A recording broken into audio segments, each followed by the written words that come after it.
They say money changes people. I disagree. It doesn't change you, it reveals you. I saw her again today.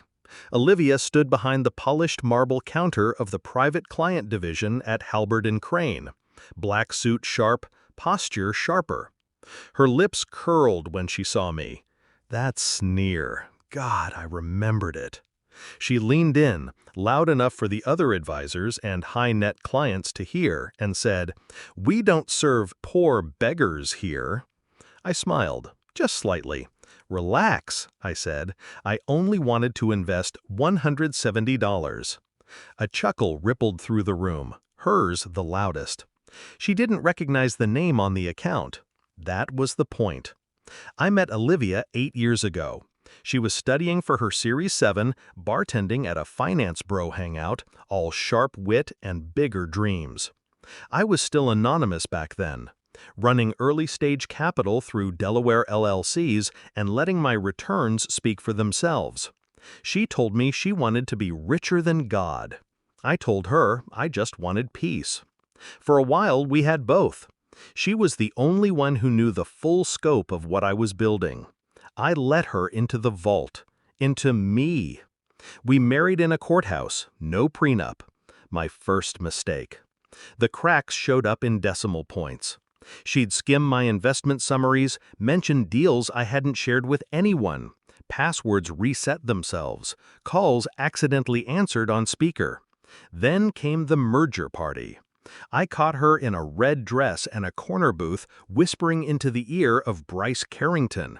Yes, that Bryce, the one I'd cut out of a billion-dollar EV play for leaking term sheets. I confronted her. She didn't deny it. She laughed. "You're too careful, too quiet. No one even knows who you are. You're just a ghost with a bank account." A week later, she filed, took half, then vanished into the one place I told her I hated, the banks. Olivia wasn't content to win. She had to humiliate. She'd built her brand off my silence, and now she wore it like armor. I rebuilt, silently, patiently. While she posted yacht selfies and LinkedIn wins, I spun capital into shadows. 7 offshore trusts, 13 front companies, a $2.1 billion software exit I orchestrated through proxies. I changed my name legally, twice. My net worth tripled, and no one tied me back to the ghost she divorced. But I kept watching her. Olivia climbed the banking world like a ladder of skulls. When she made VP of Private Wealth, I knew exactly where I'd end it. I walked in alone.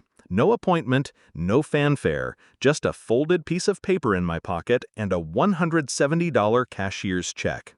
She barely glanced up, until she heard my voice. I knew the look that flickered across her face, confusion chased by disdain. "Sir, minimum deposit is—" "I know," I said. "I just wanted to see if this bank welcomes new investors." Then the sneer, the line, the laughter. Poor beggars. That was the moment. I unfolded the paper, laid it on the counter between us. It was the custodial authority for a consolidated portfolio under the name Glenhart Alpha Trust. She blinked. "Your manager will want to review that," I said. I watched her eyes dart. The assistant manager stepped in, then another, soon the branch director. They scanned the portfolio, then scanned me.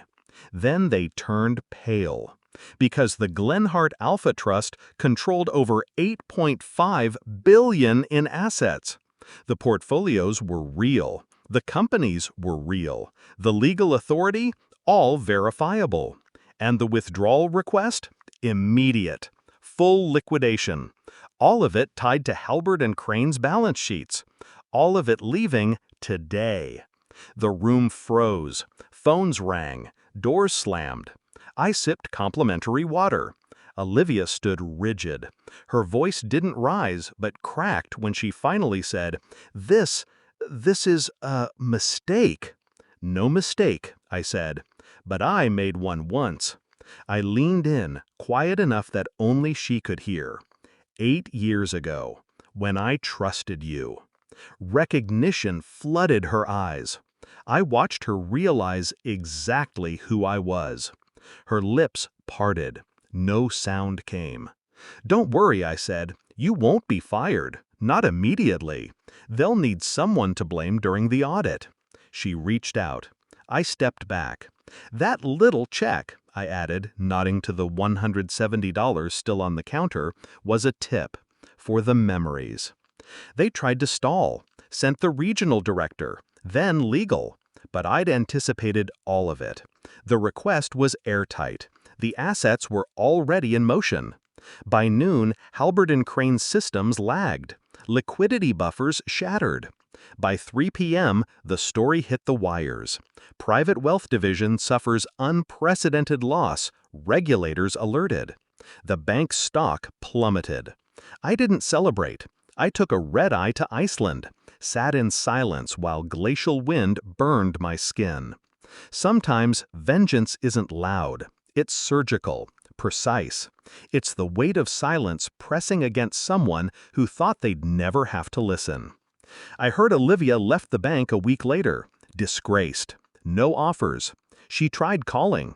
Once. I didn't answer. Some ghosts deserve to haunt. Me, I prefer to disappear, but not before I leave a scar.